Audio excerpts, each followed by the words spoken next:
क्या समझते हैं कि मौजूदा मंजरनामे में क्या ये हालिया सैलाब जो है ये वाकई गंदम और चावल की पैदावार को इस हद तक मुतासिर कर चुका है जितना फ्लोर मिल्स इस वक्त वावेला मचा रही हैं, या फिर जो एदाद शुमार में आ रही है?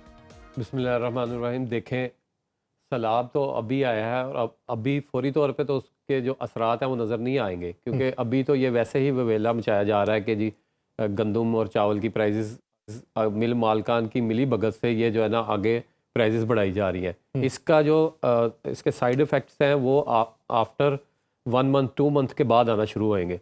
फिर इसमें आपकी गंदम है, आपकी एग्रीकल्चर की जितनी प्रोडक्ट्स हैं वो एक्सपेंसिव होना स्टार्ट हो जाएंगी, उसकी कमी बहुत ज़्यादा होना शुरू हो जाएगी। इससे फिर हमें पहले की तरह ही इंपोर्ट दोबारा गंदम करनी पड़ेगी।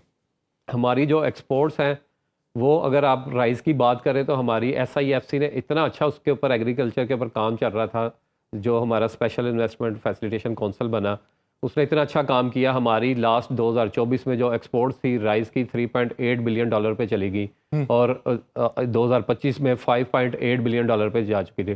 टोटल अगर आप इसकी कैलकुलेशन करें एग्रीकल्चर की प्रोडक्ट्स की तो हमारी अल्हम्दुलिल्लाह $8 बिलियन पे टोटल ओवरऑल जो है एग्रीकल्चर की एक्सपोर्ट्स जा चुकी हैं। और इसका हमारा 2030 पे जो SIFC के अदाद शुमार के मुताबिक हमारी जो एक्सपोर्ट थी 2030 तक एग्रीकल्चर की सिर्फ हमने $125 बिलियन पे लेके जाना थी, और 37% जो है ये हमारी एग्रीकल्चर की एक्सपोर्ट्स बढ़ी थी। लेकिन ये अनफॉर्चुनेटली सैलाब की वजह से हमारी अभी आगे इसका बहुत ज़्यादा फ़र्क पड़ेगा, और जो ज़राअत के जो लोग हैं, ये जो लोग ज़िम्मेदार हैं, इनको अच्छा खासा किसान को नुकसान होगा, और इसके ऊपर हमें थोड़ा सा जो है ना वर्क करने की ज़रूरत है। अच्छा बुखारी साहब, सर आप क्या समझते हैं मौजूदा मंजरनामे में सैलाब की तबाहकारी, लाखों एकड़ की अराजी का पानी के नीचे आ जाना, खड़ी फसलें तबाह हो जाना, जिसपे बात ये की जा रही है कि गंदम की फसल, मकई की फसल, चावल की फसल, कपास की फसल जो है ये मुतासिर हुई है। इससे पहले किसानों की मुश्किलात जो थी वो कम नहीं हो रही थी, तो अब किस हद तक बढ़ी? जी, बिस्मिल्लाहिर्रहमानिर्रहीम, अल्लाहुम्मा सल्ली अला मुहम्मद व आल मुहम्मद। बहुत शुक्रिया यासर रशीद साहब आपका और सुनो टीवी का। आपने अपने इंट्रो के अंदर बहुत ही खूबसूरती के साथ और बड़े इख्तिसार के साथ आपने वो तमाम सूरत हाल को बयान किया। देखें, हम में हैसल कौम जो है ना वो हर चीज को अल्लाह पे डाल देने के आदी हो गए। हम अपने या वो मौसमियाती तब्दीलियों के सर पे डाल देने के आदी हो गए। मुझे बताइए कि हमारा जो नेबर कंट्री है, हमारा दुश्मन कंट्री है, कि वहां पे बारिशें नहीं होती, वहां पे सैलाब नहीं आते, वहां उसकी मईशत देखें कहां खड़ी है। $670 ट्रिलियन के ऊपर उसकी मईशत खड़ी है। यासर साहब, मुझे हैरानी होती है जब हम दुनिया को देखते हैं और अपने मुल्क को देखते हैं कि यहाँ पे मेरे रब ने इतना करम किया है कि किसी चीज की कमी नहीं, सिवाय के नलायक निकम्मे हमें जो हुक्मरान मिलते रहे हैं। मुझे बताएं कि ये किसकी जिम्मेदारी थी कि ज़राअत के अंदर उसकी इतनी ज़बूहाली जो है वो क्यों हुई? तो गलत पॉलिसियों की वजह से, गलत इनकी जिद की वजह से जो आज किसान सफर कर रहा है, किसान डूब गया यासर, किसान तबाह हो गया, उसकी जमीन उसके पांव तले से निकल गई, उसकी छत छिन गई, उसके बच्चे मर गए, वो खुद मर गया, उसके जो मवेशी है वो बह गए, वो मैं कहता हूं उसके दाने साल भर के वो बह गए, उसकी तूड़ी, उसका चारा, उसका सब कुछ तबाह बर्बाद हो गया।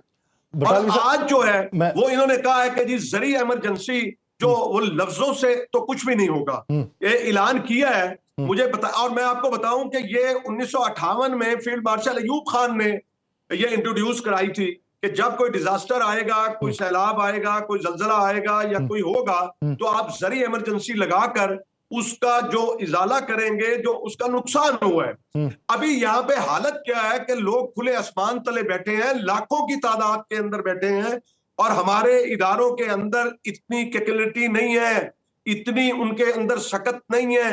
मुझे बताएं कि कितनी कश्तियां हमारे पास थी कि जिससे जो है वो हुकूमत तो कहती है कि 21 लाख लोग जो है, मैं कहता हूं कि हुकूमत आधा सच बोल रही है, इससे कहीं ज्यादा लोग जो है वो मुतासिर हुए हैं और जमीनें मुतासिर हुई हैं और आने वाली फसलें उससे मुतासिर हुई हैं। तो ये जो इस वक्त कहत का समा है उसके एक और ऊपर बात, जी बूढ़े वालिदैन जो फालिज ज़दा बेचारे हैं वो वहां पे पड़े हुए हैं। हमारा सियासतदान कहाँ है, हमारा एमपीए एमएनए कहाँ है? ये वो चले आप ग्राउंड रियलिटीज की बात कर रहे हैं कि इस वक्त मुश्किलात क्या है, इसका इम्पैक्ट देर पा क्या पड़ेगा उसके ऊपर बात करनी है। शुएब बटालवी साहब जिस तरीके से बात कर रहे हैं बुखारी साहब, ये तो एक बहुत बड़ा गैप पड़ जाएगा इंपोर्ट एक्सपोर्ट के हवाले से भी। एक आइडियल सिचुएशन थी, टारगेट लॉक कर लेना एक अलग मामला है, लेकिन जमीनी हकाइक को देख के फिर उस पर अपना रास्ता तब्दील करना ये एक अलग स्ट्रेटेजी है। अगर इस वक्त देखा जाए लाखों एकड़ की अराजी मुतासिर हुई है, इसके आफ्टर इफेक्ट्स आपको देखने को मिलेंगे। एक तो किसान मुतासिर हुआ, दूसरा अराजी मुतासिर हुई, तीसरी ये ज़रूरी अजनास मुतासिर हुई हैं। तो वो जो गैप आप ये कह रहे थे कि एक्सपोर्ट इतनी की होती है, ये तो बात इंपोर्ट पे आ जाएगी, तो वो गैप कितना बढ़ता हुआ दिखाई दे? सर इसमें देखें हमारा उसमें मैंने जैसे पहले बताया कि इसके आफ्टर शॉक जो है वो हमें बहुत ज़्यादा मुतासिर करेंगे। इसमें जैसे मैंने आपको बताया कि $8 बिलियन पे हमारी एग्रीकल्चर की एक्सपोर्ट्स गई हैं, तो वो तो सारी अब इंपोर्ट में कन्वर्ट हो जाएंगी। हमारा जो कन्वर्जन रेट है वो पहले ही हमारी इंपोर्ट ज़्यादा है और एक्सपोर्ट कम है, और बड़ी मुश्किल से हम लोग सब कोशिश करके, हमारे अदारे कोशिश करके, हमारी गवर्नमेंट कोशिश कर रही है एक्सपोर्ट्स बढ़ाएं, और हम बड़ी मुश्किल से ऊपर जा रहे थे आहिस्ता आहिस्ता, और सारी चीज़ें बड़ी अच्छी चल रही थी। लेकिन ये जो अनफॉर्चुनेटली सैलाब ने मुतासिर किया है, ये इसका बहुत ज़्यादा नुकसान होएगा। बल्कि हमें गंदम भी इंपोर्ट करनी पड़ेगी, हमें हो सकता है चावल भी इंपोर्ट करना पड़े, और एग्रीकल्चर की बहुत सी प्रोडक्ट्स जो है वो इंपोर्ट कर, अगर एक्सपोर्टर है तो एक्सपोर्ट के ऊपर है, इकोनॉमी के ऊपर है, तो एक्सपोर्टर्स को बिठा के साथ बिठाना चाहिए। महमूद बुखारी साहब, सर आप कमेंट करना चाहते हैं? जी, मैं बटवाली साहब से मैं ये करना चाह रहा था कि अगर हुकूमत उस वक्त हमें रेट दे देती तो आज ये ना होता। आप देखें, मैं ये कहता हूं कि पूरी दुनिया जो है वो सपोर्ट प्राइस देती है। आपका जो इंडिया है उसने 2025-26 जो अभी गंदम काश्त होनी है, फिर 26 में बर्दाश्त होनी है, उसका रेट दे दिया। उससे क्या होता है, किसान को एक एतमाद मिलता है। किसान जो है वो देखता है कि मेरे ये इखराजात हैं। अब इखराजात उसके 32, 33, 3400 रुपए हैं, और आप उसको कहें कि 1800 रुपए में आप उसको जिबा कर दें। क्या मेरे बच्चे नहीं है यासर? मेरे ख्वाब नहीं है? मुझे नहीं अपने बच्चों को अच्छी तालीम देनी, अच्छा कपड़ा पहनाना, अच्छी सेहत? क्या इन्हीं लोगों का हक है कि 600% अपनी तनख्वाहें बढ़ा लें? आज इनको चाहिए था कि जिस तरह सैलाब में मेरा पूरा सियालकोट से लेके पसरूर, नारोवाल, मंडी बहाउद्दीन, हाफजाबाद, शेखुपुरा, आपका झंग, आपका मुल्तान, खानेवाल ये तबाह हुआ है, ये ऐलान करते कि वो 600% तनख्वाहें हम वापस करते हैं, उस वक्त तक नहीं लेंगे जब तक हम किसान को जो है वो अपने पांव पे खड़ा नहीं करेंगे। ये छोटा मोटा डिजास्टर नहीं है, मैं आपको बता रहा हूं। ये हुकूमत ये समझ रही है कि हम सिर्फ ऐलानात करके और लॉलीपॉप दे के, मैं यकीन करें कि वो वैसे बुखारी साहब सब बसात एहतराम सर, वो 600% तनख्वाहें वापस करके भी लॉलीपॉप ही होना है आपको। वो कितने लोग हैं, 100-150, तो क्या भरपाई हो जाएगी आपकी?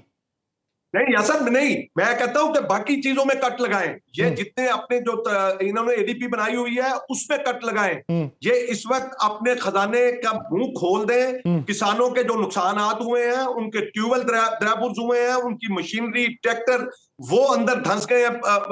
कई आपने वीडियोस देखी होंगी, उनके जो अपना घरों की सारी दीवारें गिर गई हैं, छतें गिर गई हैं। मुझे बताएं कि इतनी बड़ी तादाद। अच्छा, फिर अब एक और अलमिया देखें कि कोई भी मदद को नहीं आ रहा किसानों की। मैं जो हुकूमत है वो तो अपने इस डर से कर रही है, ना तो उसके अंदर इतनी हिम्मत है कि वो इतने लोगों को, अब कोई प्राइवेट सेक्टर से नहीं आ रहा। मैं कहता हूं कि हमारी सिर्फ रहीम यार खान की जो शुगर मिल्स हैं, अगर उनके मालिकान ये खुदा तरसी कर लें तो वो पूरे जनूबी पंजाब को संभाल सकते हैं। अच्छा। मैं कहता हूं कि किसान को के ऊपर इन्वेस्ट करने से आपको, पाकिस्तान को फायदा होगा।